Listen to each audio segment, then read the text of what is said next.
एक ही समय में 5 लोग एक गुप्त कमरे में फंस गए हैं। उनके सिर लोहे की बाल्टी से जकड़े हुए हैं। उनके सामने एक जंजीर उन्हें आगे खींच रही है। जंजीर के तेज घूमने के बावजूद वह जकड़ी हुई है। जल्द ही वे कुछ समूहों में बंट जाएंगे। इसी समय रेडियो पर खेल के नियम बताए जा रहे हैं। मुझे यकीन है कि आप सभी सोच रहे होंगे कि आप यहाँ क्यों हैं, क्योंकि उन 5 ने अपनी जान दे दी है। अब उन्हें अपनी जान बचाने के लिए अपने दिल को आजाद करना होगा। अगर आप जंजीर को रोकना चाहते हैं तो आपको अपना खून बहाना होगा, लेकिन लोग इसका मतलब नहीं समझ पा रहे हैं। जंजीर छोटी होती जा रही है। लोग अपनी जान गंवाने वाले हैं। इसी समय एक व्यक्ति को कुछ सूझा। उसने अपने हाथ में पकड़ी जंजीर छोड़ दी और अपना एक हाथ सामने बिजली के तार पर रख दिया। एक घाव से बाहर निकलने के बाद महिला के हेलमेट की जिप खोली गई।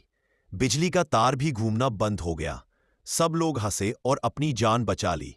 लेकिन एक व्यक्ति ऐसा था जो कभी जागा ही नहीं था। महिला ने उसे पुकारने की कोशिश की, लेकिन बहुत देर हो चुकी थी। दरवाजा खुला और सबको खींचकर दूसरे कमरे में ले जा।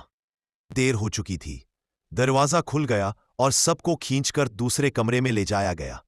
इसी समय वहां आदमी जागने लगा। सच से अनजान वह आदमी बिजली के तार में खींच गया। बाकी लोग जंजीर से खींचे जा रहे थे।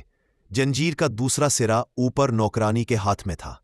जाहिर है वे जंजीर को रोकना चाहते थे, नहीं तो उनका गला घुटकर मर जाता। इसी समय 3 तीर उसके सामने गिरे। उस डरावनी कठपुतली ने बचने का एक रास्ता भी बताया। पता चला कि उसके सामने खड़ी छोटे बालों वाली लड़की को निशाना बनाया गया था। लूटपाट के चक्कर में उसने एक राहगीर को मार डाला था, लेकिन अब उसे भी जहर का इंजेक्शन लगा दिया गया है और जहर का एंटीडोट उसके सामने गिरे 3 तीरों में है। बाकी में उच्च सांद्रता वाला सल्फर है। छोटे बालों वाली लड़की कुछ भी करने की हिम्मत नहीं कर पाई।